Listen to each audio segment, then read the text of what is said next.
Please subscribe to our channel, Pacific Front Untold, and be sure to leave a comment after watching a video.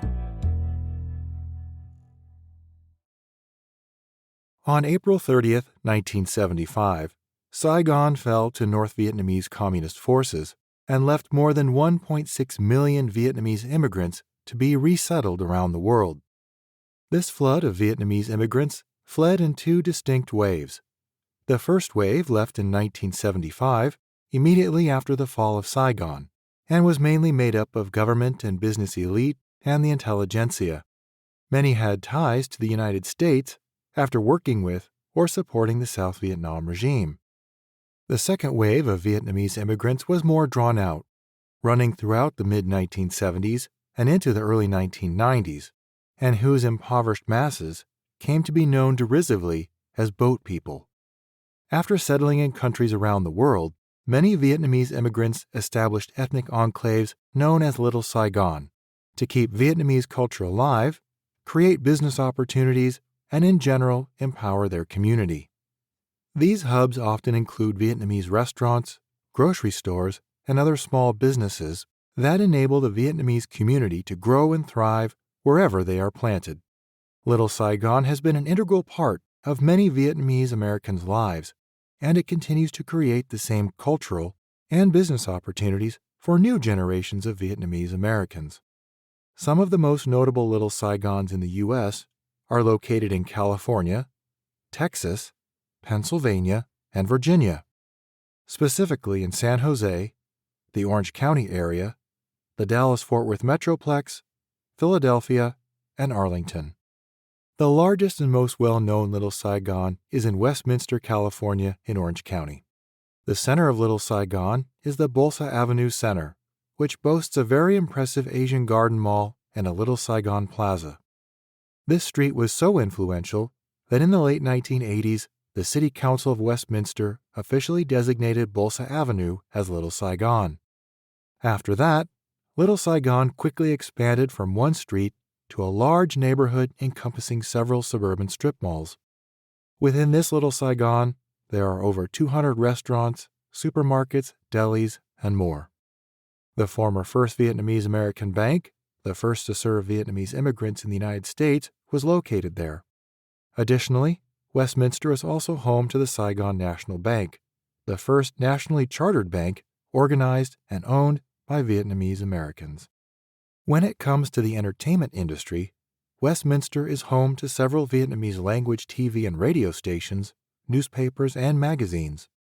The music industry is also extremely popular there, with several recording studios in Westminster, some larger than those in Vietnam.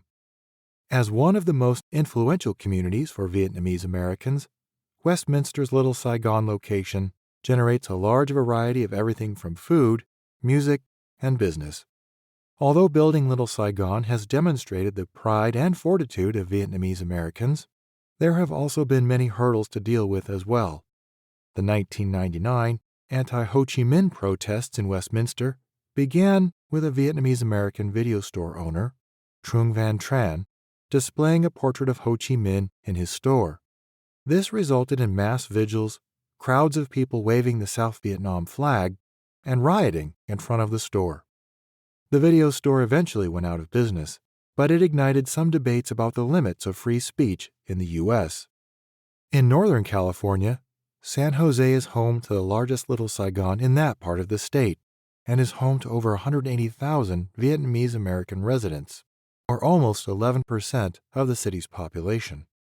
This also means that San Jose has more Vietnamese residents than any single city outside of Vietnam. Officially designated by the San Jose City Council as Little Saigon, San Jose's Little Saigon stretches between Tully and Center Road and includes the popular Grand Century Mall and Vietnam Town. Similar to Westminster, San Jose's Little Saigon also has a large entertainment industry with several local Vietnamese language radio and TV stations such as Quay Hong Media, Vien Tao, and Viet Today TV. What also makes San Jose's Little Saigon so special is that it has something for both the old and new generations of Vietnamese who live and work there.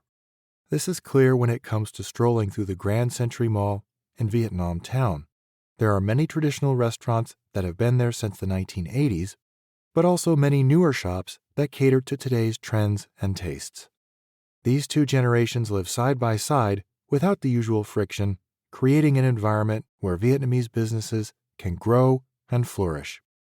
In Texas, there are several unofficial Little Saigons in the Dallas-Fort Worth area, though it is considered one of the largest Vietnamese communities in the U.S.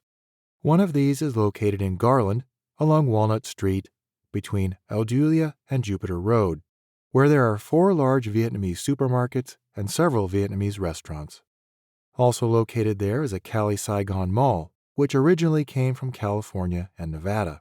The supermarket expanded to Texas, with its first store in Garland boasting an all-Asian food court. Additionally, there are 2 other Little Saigons, one in Arlington, Texas, on Pioneer Parkway, and in Irving, Texas, on Beltline Road.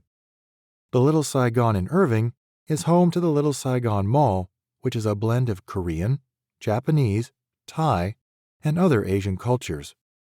Philadelphia boasts one of the largest Vietnamese neighborhoods in Pennsylvania, located in Passyunk Square, with its heart centered on the intersection of 8th Street and Washington Avenue.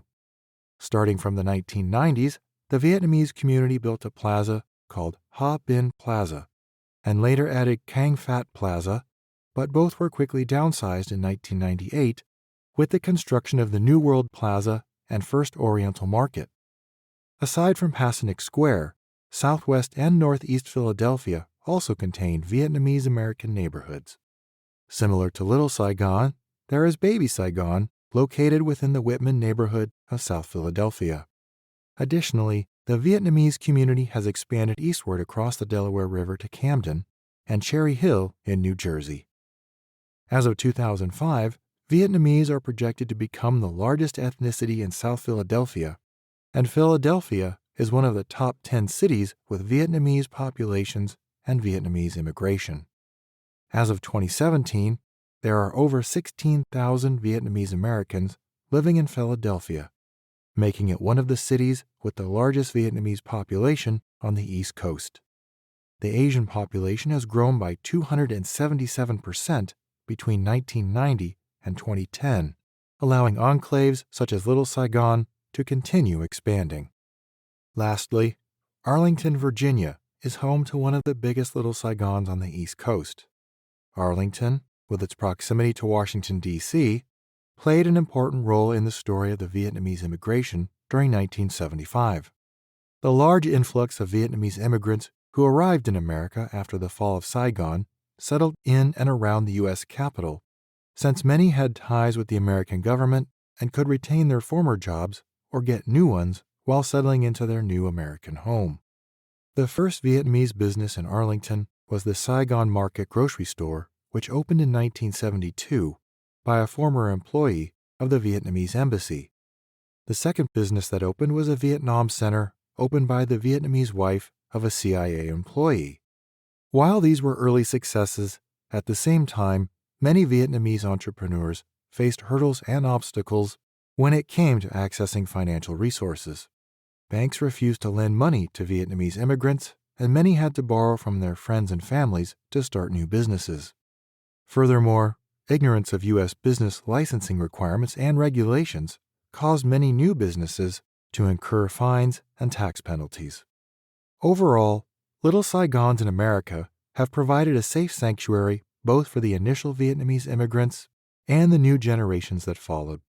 Through Little Saigons, Vietnamese Americans have been able to preserve their culture and traditions brought with them from the old country, while helping them to integrate into American society by providing financial and business opportunities.